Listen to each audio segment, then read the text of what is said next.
Open the software, select Localization to enter the Localization Settings page. The Calculate mode is Horizontal Correction plus 11_correction. The horizontal correction model uses the 4-parameter model as an example.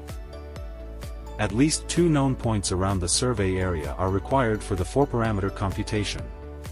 Set vertical control to automatic selection. Both the horizontal accuracy limit and vertical accuracy limit are set to 0.1. After setting, tap OK to return. Tap Add. Import the 2 prepared known points one by one.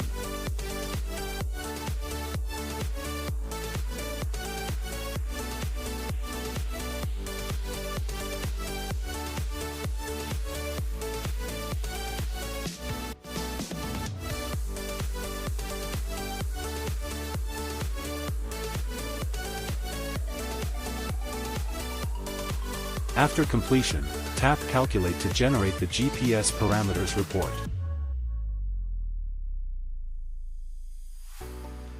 Tap Apply to use the parameters. The parameter information can be viewed in the coordinate system.